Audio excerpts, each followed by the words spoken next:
C'est dans le respect strict des mesures barrières que le vernissage de RTS Art et le lancement des travaux du Musée des Arts de la Télévision nationale a été fait ce 29 décembre. Le ministre de la Culture Abdoulaye Diop, présent à cette occasion, se prononce sur l'importance de ce musée qui fera office d'un patrimoine et d'un reflet du passé. C'est une véritable leçon de morale aujourd'hui qu'offre la RTS. En saluant son passé, constitué des hommes, du matériel de travail. Et cette générosité, je l'approuve parce que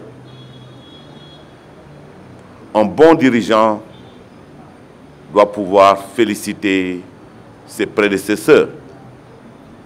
Car c'est l'histoire d'une nation, c'est l'histoire d'une structure, d'un patrimoine commun qui continue. C'est vous dire que j'éprouve un réel plaisir de me retrouver ici cet après-midi, au Triangle Sud, pour cet événement très important du lancement vernissage de RTS A. Nous sommes en essai inscrits au cœur même de la communication qui, pour être perçue, englobe nécessairement la culture. Or, il s'agit aujourd'hui principalement de culture et de patrimoine, parce que nous nous sommes confiés au lancement d'un projet combiné d'impulsion d'un musée et de vernissage d'une exposition. L'histoire du Sénégal se confond sans aucun doute avec celle de la RTS, qui est la mémoire vivante de notre pays. La RTS est, en soi, et à plusieurs titres, un patrimoine. Un patrimoine technologique qui, sans remonter à la préhistoire des outils radiophoniques, a quand même traversé des mondes vite démodés d'appareils qui pourraient faire sourire ceux qui ont connu la modernité d'aujourd'hui. Celle-ci, très éphémère du reste, doit nous rendre de plus en plus la modestie, un immense respect pour les femmes et les hommes, talents qui ont réalisé naguère des miracles techniques au bénéfice des publics. Je voudrais, paraphrasant un grand poète de l'Antiquité, chanter ces vaillantes femmes et ces vaillants hommes, récemment célébrés d'ailleurs par le directeur général, et puis chanter également ces machines de notre âge si belles dans leur humble dignité. Un patrimoine humain ensuite, des voix et des visages, des noms également, des noms de techniciens toujours cachés dans l'ombre des besogneuses et qui, tous ensemble, ont réussi un miracle de l'information, du loisir et qui dévertit de points de dissémination de la culture et du savoir. De cela est sorti, sans en avoir l'air, le citoyen qui construit ce pays où la grandeur et la vertu ont un programme permanent. Un patrimoine enfin constitué d'archives sonores et visuelles et des imprimés qui permettent de suivre la marche infinie de notre grand pays très longtemps. Cette dimension mérite d'être investie, à mon avis, pour aider à rappeler certains fondamentaux de notre histoire, de notre culture, par une bonne appréciation de notre continuité. Mesdames et messieurs, c'est vous dire combien le musée de la RTS est bienvenu. Au-delà de la simple contemplation, il jouera sur le registre de l'émotion sans quoi il n'est point véritable. Aussi est-il intéressant d'avoir associé un projet l'immense artiste Khalidou Kassé, qui fête depuis un mois ses 40 ans de vie artistique.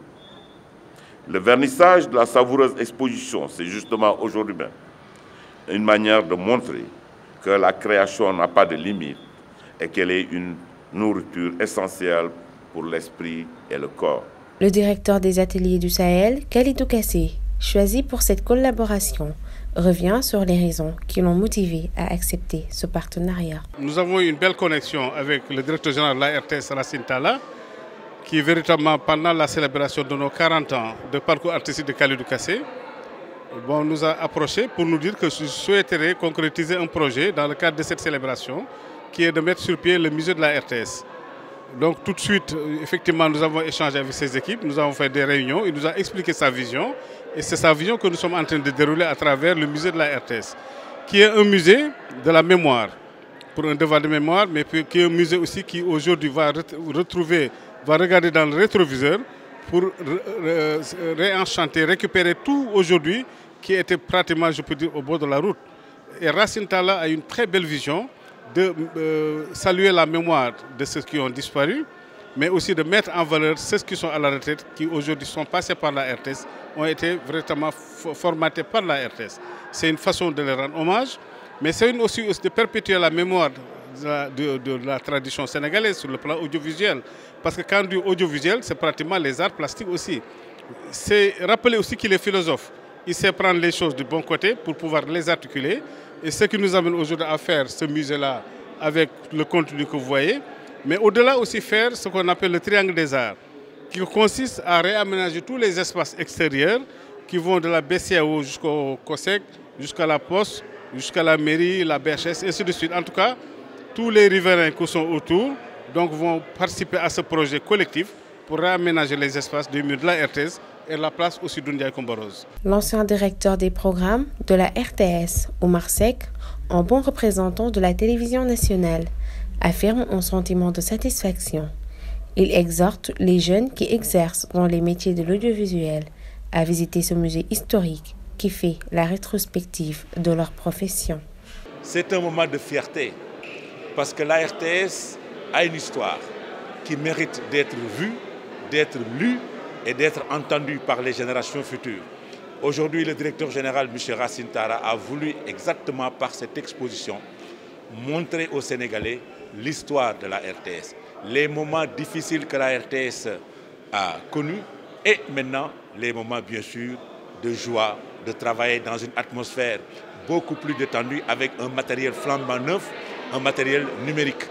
Donc je pense que c'était une décision à prendre et le directeur général de la RTS l'a prise.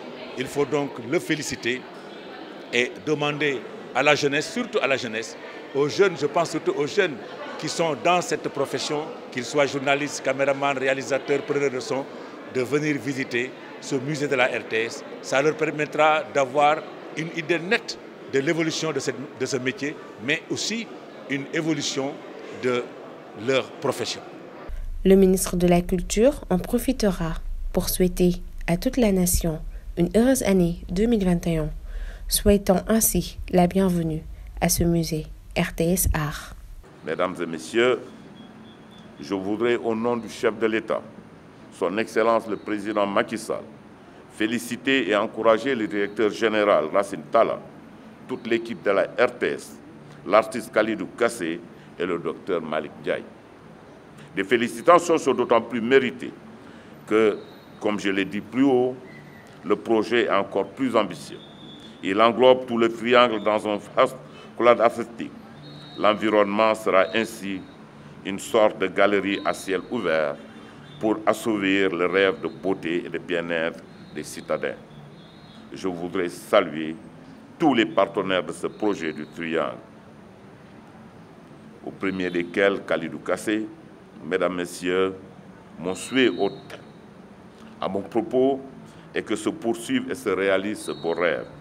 Et ce qu'en fin décembre, je vous souhaite une excellente année 2021. Je vous remercie. Le triangle sud de la RTS abrite désormais un véritable musée qui montre le long chemin parcouru par l'ADT Télévision. Une fierté anime à tout jamais les âmes qui l'ont ses couloirs, parcourant ce qu'on peut appeler à ce jour un patrimoine historique.